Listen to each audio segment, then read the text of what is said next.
Hello, Madrid, everyone. I'm speaking a few hours after our game, and we are officially La Liga champions for the 36th time. Okay, and this is really wonderful. It's wonderful. It's wonderful. I'm so happy. All right.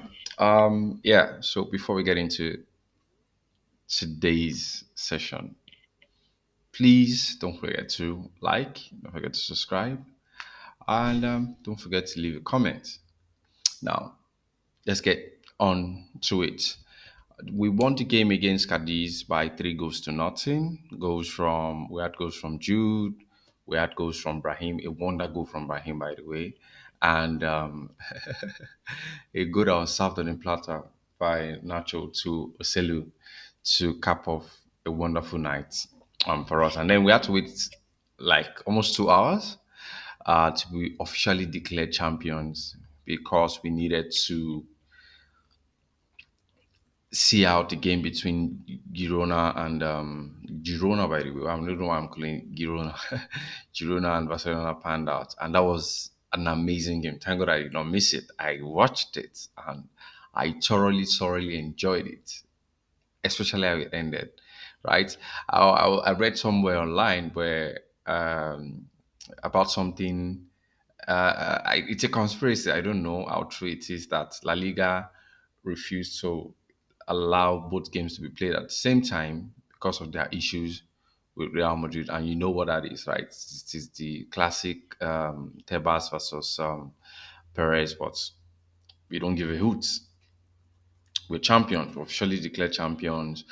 Jude has his first league title, his third senior title after the DFB Pokal, Super Copa de España, and now as a La Liga and could possibly win a Champions League in his first season, just like Hama did 2 years ago. FYI, Kama has about eight titles right now. Vini has 11, Valverde has 11. Yes, they both arrived at the same time. I think Couture should have 11 as well because he arrived at the same time as them. Yeah, I don't know if Millie came after. Millie came after. Yes, Millie came after. Anyway, this is it's a good thing. It's been a really good season for us at Real Madrid. I am on Twitter right now and I'm looking at some really cool stats about Real Madrid. Carlo Ancelotti wins his sixth league title, second La Liga title of his career, one Serie A title, one Premier League title with Chelsea, one Serie A title with AC Milan, one Ligue 1 title with PSG, one Bundesliga in 2017 with Bayern, and then two La Liga title 2022 and now 2024. This is in addition to the four Champions League, by the way. It's amazing. It's pretty amazing. Uh, I'm so happy for Jude. Right, the Ballon d'Or is almost there. It's almost there. It's almost there. So we need him to turn up on Wednesday, win us the Champions League alongside Vini, and have a good season in the Euros. And I think Vini's in the running as well. I think Vini's going to be a surprise top three or top four in the running, right? And I do not know where I saw it stats. I think it was put out by BBC or something. The percentage chances of certain people winning it, and there's still Messi there. Like, when is this fucking conspiracy gonna end? But anyway, let's focus on. So I don't know if I'll be able to go through. So let's just focus on specific highlights of the season for me, and I will do this. I'll speak to this from a player point of view. I'd like to start with Jude Bellingham. Right, he has been by far our best player, especially in the first half of the season. Right, it really came clutch for us from the first few games when we started having like those serious ACL injuries to Couture, the one to Militao on the first game of the season against Bilbao Athletic Club. It was crazy. It was crazy. And Jude came clutch against Celta Vigo, against Getafe, Osasuna as well. It destroyed Girona as well. Like, it was just it came really, really clutch for us. Everybody was like, okay, come on. Of course, this streak is not going to continue. This streak is not going to continue. You cannot be 20-year-old and take La Liga by storm by playing for the biggest football team in the world. And he did it and he was consistent with it.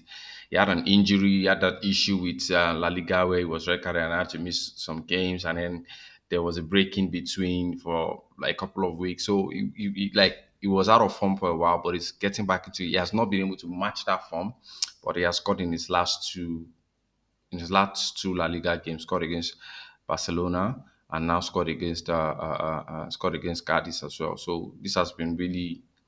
Oh no, he didn't score. He scored in the last three games. Scored twice in the last three games. Ada, my apologies for that. So Jude Bellingham is my player of the year. Like you cannot hide it. Yes, second half of the season belongs to Vini. Honorable mention will be Rodrigo. That period in between when Jude was not available and Vini was not available, and it was basically Rodrigo that was carrying the team alongside Brian Diaz. So those are my players of the season. Unsung heroes, obviously Tony Cruz and Federico Valverde, like really good players, amazing things that they've done. Federico Valverde, especially, I am surprised he's now getting some rest. I'm just happy he's getting some rest. That guy is a machine. Where Ancelotti walked him to the ground. He's not on the ground anyway, just yet, but figuratively speaking, Ancelotti walked him off. He kept running. Rudiger as well. Rudiger has had an amazing season. He has had a very, very amazing season. Very, very amazing season. Lunin, I love you. I love you so much for stepping up in the absence of Courtois and not leaving us at the mercy of Kepa. I love you so much for turning up. Yes, there have been mistakes here and there, but the season that Lunin has had so far, amazing season. Like what every renewal that is being discussed right now. Amazing, amazing. Chouameni, amazing season as well. Like really, really stepped up. Like improved his game. Really stepped up. Kama, he said, like Kama feels to me like a veteran in this club right now. It doesn't. It doesn't look like the young kid that came 2 seasons ago and was playing a bit part, had a bit part role in the team. When it comes in, brings in energy, help us win games and all of that. Kama is a veteran in this team now. He's a veteran. At that young age, he's still 21. Yeah, still a young guy. Uh there was I was watching ASQs and or was it? Yeah, saying something about this is Vini's team, regardless of who comes in. It's not Bellingham's team. It's not going to be Mbappe's team. It is Vini's team. Vini is the top dog, but he's humble enough to share the spotlight. That's what I love about him. Okay, and we're going to be cooking for the next couple of seasons. I just like the way the transition has happened, like the way we've been transitioning the old guard out and bringing in the new ones. Now Nacho is leaving. We're likely bringing in Euro. Uh, we still have David Alaba. We have Militao. We have Rudiger. All experienced centre backs. All experienced centre back. We had Euro to that. Or we have this guy at Alaves. I keep forgetting his name. Is it Marine or something?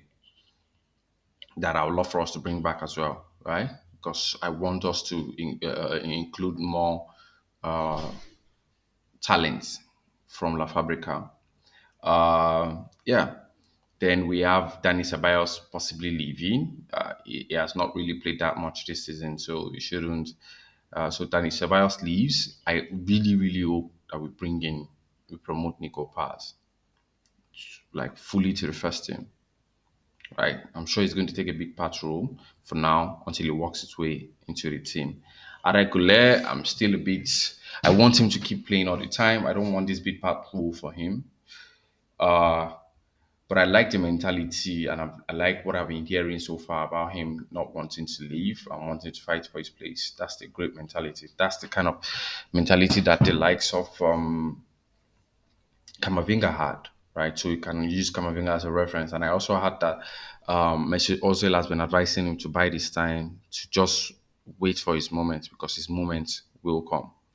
His moment will come. Yeah. So there's that. Felan Mendy, please do not go anywhere. Real Madrid should not make the mistake of selling Felan Mendy. Davies can. Yes, Davies is as great as selling. Davies is younger, but you cannot. Yes, and Felan Mendy has a higher resale value, but no, not at the expense. Like Davis cannot come in at the expense of Felamendi. And I like the fact that Ancelotti says Felamendi is the best left back in the world. It is difficult to beat him on a one-on-one. So we always need that because of how fragile our defense can be sometimes. Because of how fragile our team can be sometimes. When he's healthy and he's playing, Felamendi is unbeatable. Yes, he was cooked by Sane. Not necessarily anyway, because Rodrigo should have covered, but Rodrigo did not do that. And he gave Sane a chance to like rifle that shot near the in the near post. But that's in the past. Or that's in the past. It's not so consequential at the moment. Hopefully, it won't be on Wednesday when we're playing the return leg at Santiago Bernabeu. But yeah, those are players that I need to stay. Frank Garcia should stay as well. I think we should resell Miguel, right? Yes, Miguel is like we have a higher resale value for like a Miguel. Right? Sell him to like a Premier League team or something. Okay. Cava still remains. Vasquez, obviously, Lord Vasquez may be pleased. We remain while we work our way towards looking for a better option there. I don't think Trent should come to Real Madrid. I don't want a Galactico in a way. I like the fact that players are becoming stars in Real Madrid and not already stars before coming in. Yes, Mbappe is an exception. Jude maybe is an exception as well. But I like the fact that when they come to Real Madrid, they are stars. They become global stars, become superstars, right? It shows some level of commitment, and that's where we are going to get to with the likes of Ibrahim. I'm excited that Hendrik is coming. Mbappe is coming as well. I would like Oselu to still stay. I would like our first and second squad to be a team that can go out and win everything available. Everything that is available to be won, we should be able to win it, right? If Modric stays for another season, that would be really great. Of course, his role is still going to be quite reduced, but we need that experience, that tutelage, always taking them under his wing. See Vinicius doing Trivela, see Vinicius doing Rabona. These are things that, yes, you might be able to do it before, but the confidence you're able to do it when you see senior players doing it in a game and you see the situation, the circumstance, and the context under which they are doing it, it inspires you, it gives you confidence. So having those kind of figures around is very, very important. Very, very important. I'm glad we are going very likely going to have Tony Cruz with us again for one more year, two more if possible. Okay, because Tony Cruz is still too young to be thinking about retirement for me. But like when you've won everything, what do you expect? What do you expect when you won anything? Yeah. Jude, I'm so happy for Jude. I cannot tell you. Like, I just love his story. I love who he is. I love the personality. I love his aura. I love who he is. What it is that I know about him. Rodrigo, I do not know why you people think that Perez will sell Rodrigo. Have you seen the way you interact with each and every one of Real Madrid players? Have you go back and watch how he interacts with Rodrigo? It's like he's the grandfather of Rodrigo. Like the way he interacts with Rodrigo is very different. He loves Vini. He loves the Brazilian boys. But Rodrigo especially, because I think Rodrigo gives him that you remind me so much of Ronaldo phenomenon. Like the love between him and Rodrigo. Like the love, the way he looks at Rodrigo. That guy is not going anywhere. So I'm not scared. So if you have to play front three of Rodrigo, Mbappe, and Vini, we will play. If Rodrigo has to sit on the bench, he will still remain at Real Madrid because he's going to be here for a really long time. For a really, really long time. Okay? Um, Tony, please stay one more season, stay two more, stay three more, even if you're not playing all the time. Bavade, future captain, really looking forward to it. Really, really, really looking forward to it. That guy's energy, that guy's mentality. Oh my God, the Falcon has my utmost respect. Has my utmost respect. Um, yeah, Oselu, thank you for a wonderful season. Thank you for being a very dependable back up. Uh, Most especially to Ancelotti, to Pintos, to David Ancelotti as well, and every other backroom staff. We all appreciate you guys. Okay? We objective one is done. Objective two is almost there. Okay, so let's go out and get it. And to all of my fellow Madridistas, yes, I did not talk that much about the game because it was basically a formality and it was a great goal by Brahim. Great goal by Brahim. Adagule. Oh my boy. Oh my boy. My very exciting boy. Really excited for you. Brahim, well done. Congratulations for having an amazing season with us, for not complaining, for loving this team, for bringing Madridista. We appreciate you. We really do. We love you. We love you. And Militao and Couture that are just coming back. Really excited to see what the future holds. Okay, and getting you guys integrated back into the team, a centre back pairing of Rodriga and Militao. It's gonna be amazing. And then Chouameni can play in his favorite position, and then we interchange between him and Kamavinga and Valverde. Maybe Valverde starts getting a lot of rest this time around. Yeah, Kepa as well. Great game from you. Nico Paz, you know I am a biggest supporter, right? The chance that Sergio Arribas never got, I hope you do get it. Okay? I hope you do get it. Anyway, and funny enough, we still have Kubo back clause for Kubo. So let's see what happens in the transfer window. Let's see what happens. I don't expect a lot of activities apart from Euro and Mbappe, and maybe having Nacho leave, Danny Ceballos leave, Kepa leaves, goes back to Chelsea. So that's like three away from the normal 25. Mbappe can come and take the number nine. So when we bring in Mbappe, we bring in Hendrick and Euro. So that's three. Yeah. So, and that's a good transfer window for me. That's a good transfer window for me. Anyway, we have 36 La Liga championships. Barcelona 27, Atletico 11, Athletic Club 8, Valencia 6, Betis, no, Sociedad 2, Betis 1, Sevilla 1, Deportivo La Coruna 1. Ala Madrid once again. I'm excited. I'm excited. I hope you guys are as well. Uh, Looking forward to the game on Tuesday. It's going to be at Santiago Bernabeu. 90 minutes, a long time. This club is a miracle club. Do not forget to like. Do not forget to subscribe. Do not forget to leave a comment. A la Madrid.